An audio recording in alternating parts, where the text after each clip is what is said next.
आज की क्लास में हम लोगों का एक बहुत ही प्यारा सा छोटा मोटा सा चैप्टर स्टार्ट होने जा रहा है।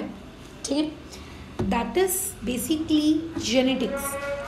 अब कैसा लगता है ये जो आपका चैप्टर है जेनेटिक्स, ये अलग अलग किताबों में अलग अलग लैंग्वेजेस में ये आप लोगों को दिया हुआ है। मतलब नाम की जो हेडिंग होती है ना वो अलग अलग है। जैसे अगर हो सकता है किसी पर्टिकुलर बोर्ड्स की किताब में आपको ये चैप्टर हेरिडिटरी एंड इवोल्यूशन के नाम से मिले, किसी किताब में आपको ये चैप्टर जेनेटिक्स के नाम से मिले, है ना।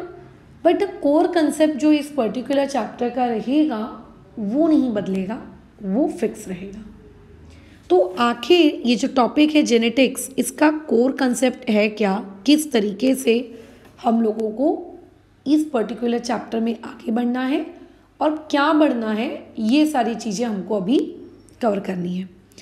जेनेटिक्स का मतलब होता है स्टडी ऑफ जीन्स। ठीक है, आपकी बॉडी में जो जीन्स हैं उनकी स्टडी को करना, दैट इज़ बेसिकली जेनेटिक्स। क्या मैडम नीड क्या होती है इस स्टडी ऑफ जीन्स की? वाई, आप क्यों बोल रहे हो कि ये जीन्स की स्टडी करना ज़रूरी है? क्या नीड क्या है? मत पढ़ो फालतू के, इतना तो हमारे पास ऑलरेडी स्टडी का कंटेंट है। फालतू के एक और स्टडी को आपने इंट्रोड्यूस करवा दिया, है ना, और इस स्टडी को इंट्रोड्यूस करवाने से एक और सिलेबस हम लोगों का बढ़ गया।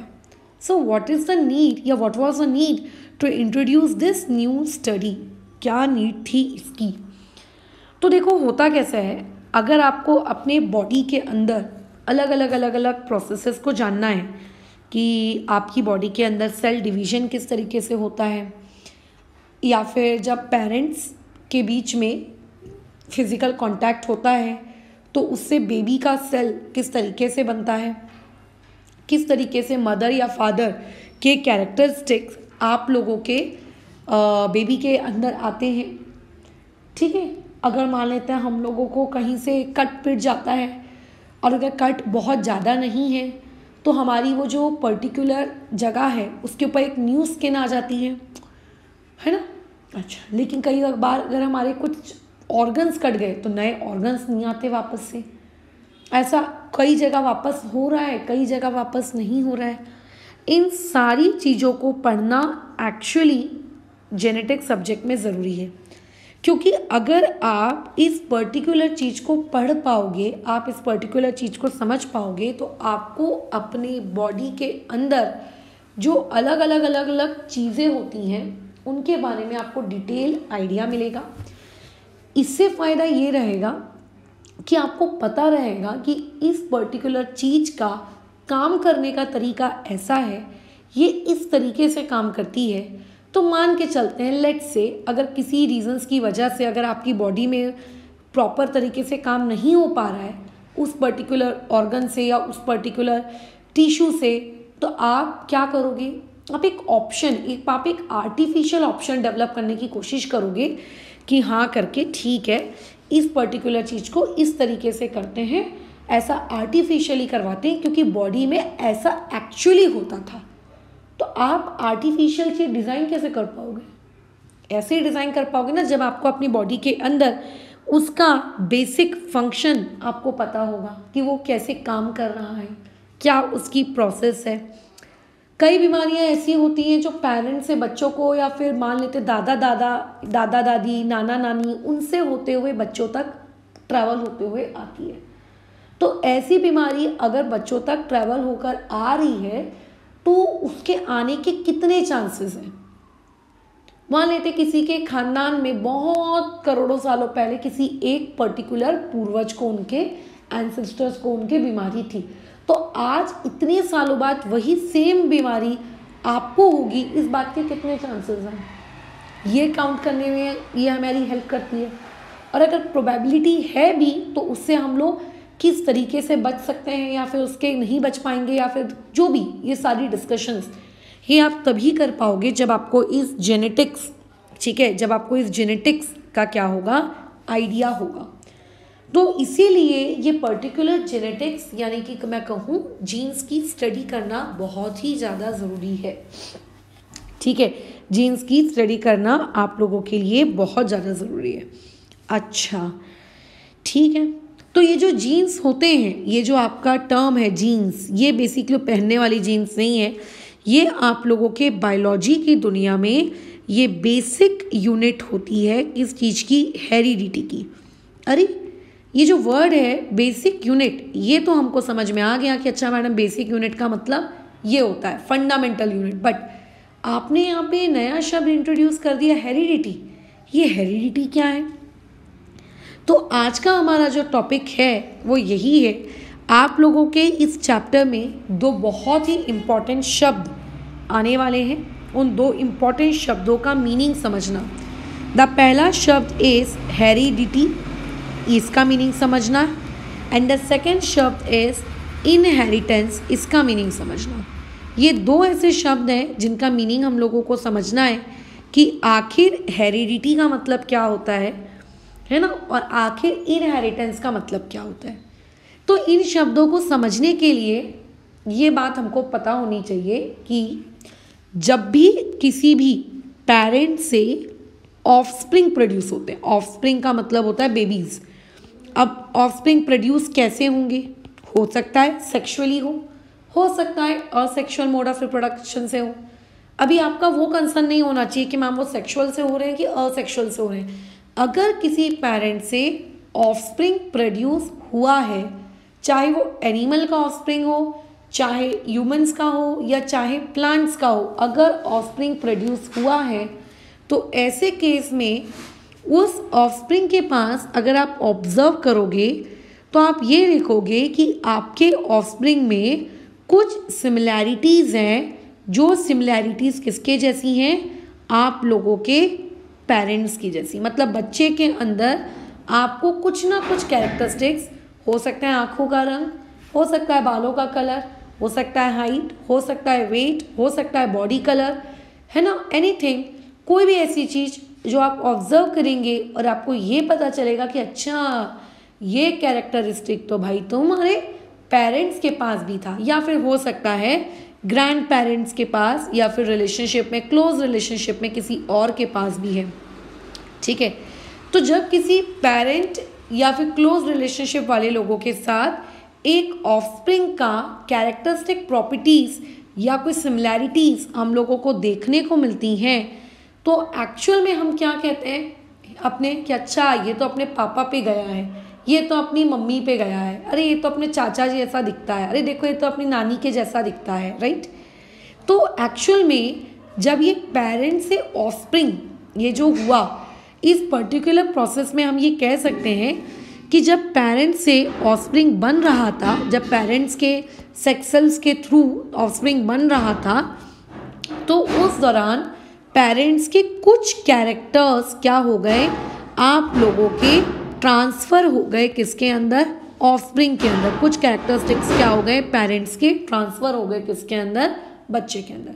सारे क्यों नहीं हुए, कुछ ही क्यों हुए, ये सब हम इस पर्टिकुलर चैप्टर में पढ़ेंगे, ठीक है। बट कुछ कैरेक्टर्स पेरेंट्स के पास से बच्चे के अंदर ट्रांसफ़र हो गए और वही कैरेक्टर्स आपको विजिबल हो रहे हैं। हो सकता है कोई डिसीज़ ट्रांसफ़र हो गई हो सकता है कोई अच्छी क्वालिटी ट्रांसफ़र हो गई हो, है ना। तो कोई भी कैरेक्टर्स, अच्छा एक और चीज़ मैं बता दूँ, बायोलॉजी की लैंग्वेज में कैरेक्टर्स को एक वर्ड से इंडिकेट किया जाता है, that word is traits. Traits का मतलब होता है कैरेक्टरिस्टिक्स। कुछ कैरेक्टरिस्टिक्स पेरेंट्स के पास से बच्चे के अंदर क्या हो गए होंगे? ट्रांसफ़र हो गए होंगे। तो जब हमें कोई भी चीज़ इस तरीके से अपने पेरेंट्स से या ग्रैंड पेरेंट्स से ट्रांसफ़र के फॉर्म में मिलती है कि अच्छा हाँ क्योंकि ये मेरे पूर्वजों के पास था इसीलिए हाँ ये मेरे पास भी है, तो एक्चुअली में उस कैरेक्टरिस्टिक के ट्रांसफ़र होने वाली चीज़ को इन टर्म्स ऑफ बायोलॉजी एक सिंगल वर्ड से इंडिकेट किया जाता है, उसका मतलब होता है हेरिडिटी। ठीक है, उसका मतलब होता है हेरिडिटी। यानी कि हेरिडिटी ये वर्ड सुनते बराबर आपके दिमाग में क्या आना चाहिए कि अच्छा कैरेक्टरिस्टिक्स ट्रांसफ़र हुए हैं, कहाँ से कहाँ? From parents to offspring. Madam पूरे क्यों नहीं हुए? हमेशा 100% एक बच्चा अपने पेरेंट्स के जैसा क्यों नहीं दिखता? या फिर कभी कभी उसके अंदर से मम्मी के कैरेक्टरिस्टिक्स दिखते हैं, पापा के नहीं दिखते, है ना, बराबर। तो ऐसे केस में जो ये कैरेक्टरिस्टिक्स वर्ड है, जो ये ट्रांसफ़र हो रहा है, हेरिडिटी जिसको हम लोग कहते हैं, ये हेरिडिटी कंप्लीटली ट्रांसफ़र क्यों नहीं हुई? हमेशा कुछ ना कुछ परसेंटेज हेरिडिटी कम ही ट्रांसफर होती, कभी 100% नहीं होती। ह्यूमंस के केस में, एनिमल्स के केस में तो और भी कम चांसेस होते हैं, ठीक है, हेरिडिटी के ट्रांसफ़र होने का, बहुत कम, ठीक है। मतलब आपके पेरेंट्स के जैसे आप हूबहू नहीं दिखते, आम के पेड़ के जैसा आम के पेड़ का बच्चा भी दिखता है, लेकिन आप एग्जैक्टली अपने पापा मम्मी के जैसे नहीं दिखते, कुछ ना कुछ सिमिलैरिटीज़ वहाँ पे मिसिंग होती हैं, बहुत सारी बल्कि मिसिंग होती है। तो आखिर ऐसा क्यों हुआ? तो तुम मुझे क्या बोलोगे, मैडम मुझे नहीं पता कि हेरिडिटी 100% ट्रांसफ़र क्यों नहीं हुई। अगर किसी ने तुमसे पूछा कि बताओ आज घर में बिजली क्यों नहीं आई, लाइट क्यों चली गई, तो तुम उसका रीज़न जानने के लिए पता लगाने की कोशिश करोगे कि कहीं कोई आंधी तूफान तो नहीं आ गया है, कहीं कुछ हो तो नहीं गया है, कहीं का टावर कहीं जल तो नहीं गया है, तब तुम अपना आंसर रिपोर्ट कर पाओगे। तो अगर किसी ने तुमसे ये पूछा कि मान लेते हैं इस एंटायर प्रोसेस के दौरान जो हेरिडिटी है वो 100% ट्रांसफ़र क्यों नहीं हुई, तो ऐसे केस में आप क्या जवाब देंगे? आप बोलोगे पता नहीं। क्यों? क्योंकि आपको यही नहीं पता कि आखिर ये ट्रांसफ़र वाली प्रोसेस हो कैसे रही है। अगर आपको पता चल जाए कि अच्छा ट्रांसफ़र तो ऐसे होता है, तो आपको नहीं लगता कि आप अपना आंसर दे पाओगे। अगर मान लेते किसी ने तुमसे पूछा कि ये फलानी स्टेप कैसे आई, आप आंसर नहीं कर पाओगे। क्यों नहीं कर पाओगे? क्योंकि आपको पता ही नहीं है कि वो क्वेश्चन किस तरीके से सॉल्व हो रहा है, आपको उसकी मेथड नहीं पता है। अगर आपको उसकी मेथड पता चल जाए तब तो आप आंसर कर सकते हो। तो हेरिडिटी 100% ट्रांसफ़र क्यों नहीं हुई, इस बात का जवाब आप इसलिए नहीं दे पाते क्योंकि आपको यही नहीं पता होता है कि आखिर इस ट्रांसफ़र वाली प्रोसेस का मैकेनिज़्म कैसा है। ठीक है, आखिर ये जो कैरेक्टरिस्टिक्स के ट्रांसफ़र होने वाली प्रोसेस का मैकेनिज़्म क्या है, ट्रांसफ़र की प्रोसेस क्या है, आपको यही नहीं पता। ठीक है, अगर आपको ये पता होगा कि अच्छा इसकी प्रोसेस ये है, अच्छा ये इस तरीके से ट्रांसफ़र होता है, ओ यहाँ पे ऐसा होता है, ओ वहाँ पे ऐसा होता है, तो आप जस्टिफाई कर सकते हो कि इसमें ऐसा नहीं हुआ इसीलिए ये चीज़ कंप्लीट नहीं हुई। आपको पता ही नहीं है क्योंकि प्रोसेस क्या, आप क्या जस्टिफाई करोगे। तो इसीलिए हमें ये प्रोसेस जानना बहुत ज़रूरी है ताकि हम क्वेश्चंस के आंसर दे पाएँ। तो ट्रांसफ़र की जो ये प्रोसेस होती है ना, ये जो कैरेक्टरिस्टिक्स के ट्रांसफ़र की जो प्रोसेस होती है, प्रोसेस की बात कर रही हूँ मैं। ट्रांसफ़र होना इज़ हेरिडिटी, बट किस प्रोसेस से हुआ, कैसे हुआ, ये क्यों नहीं, वो क्यों नहीं, वहाँ क्यों नहीं, तो ये जो एंटायर ट्रांसफ़र की प्रोसेस होती है इसे बायोलॉजिकल लैंग्वेज में कहा जाता है इनहेरिटेंस। ठीक है, तो what do you mean by the term heredity? Heredity का मतलब होता है ट्रांसफ़र ऑफ कैरेक्टरिस्टिक्स। ठीक है, कैरेक्टरिस्टिक्स बोलो, ट्रेट्स बोलो, फीचर बोलो, जो बोलना है बोलो, है ना, जो बोलना है बोलो, लेकिन उस पर्टिकुलर चीज़ का ट्रांसफ़र होना कहाँ से कहाँ, पेरेंट से ऑफस्प्रिंग में ट्रांसफ़र होना इज़ नोन एज हेरिडिटी। कि अच्छा ये तो एक हेरिडिटी है ना। हेरिडिटी क्या है कि ट्रांसफ़र हुआ। ठीक है, जैसे मान लेते हैं मैंने तुम्हें पैसा ट्रांसफ़र किया, कैसे किया? हो सकता है मैंने तुम्हें पोस्ट ऑफिस के थ्रू क्या कहते हैं उसको, जो पैसा भेजते हैं, पहले के ज़माने में चिट्ठी आती थी, डाकिया के पास पैसे होते थे, फिर वो पर्सन को देता था, है ना। मान लेते हैं मैंने इस तरीके से पैसा भेजा। हो सकता है मैंने तुम्हें कैश दिया, हो सकता है मैंने तुम्हें यूपीआई पेमेंट की, हो सकता है मैंने तुम्हें चेक दिया, हो सकता है मैंने तुम्हें फ़ंड ट्रांसफ़र किया ऑनलाइन, हो सकता है मैंने तुम्हारे साथ वैसे ऑनलाइन फ़ंड ट्रांसफ़र करने के भी अलग अलग तरीके होते हैं, IMPS, RTGS, ये मैंने किया। तो तुम क्या बोलोगे, मैडम आपको जो करना है आप करो, हमें उससे मतलब नहीं है, बस पैसा दे दो मुझको, बात खत्म। तो ट्रांसफ़र हो रहा है कैरेक्टरिस्टिक्स, इसे हम कहते हैं हेरिडिटी। बट किस प्रोसेस के थ्रू हुआ? ठीक है, किस प्रोसेस के थ्रू हुआ, तो उस पर्टिकुलर प्रोसेस को कहा जाता है इनहेरिटेंस, है ना। Process of transferring of characteristic from parents to offspring is known as inheritance.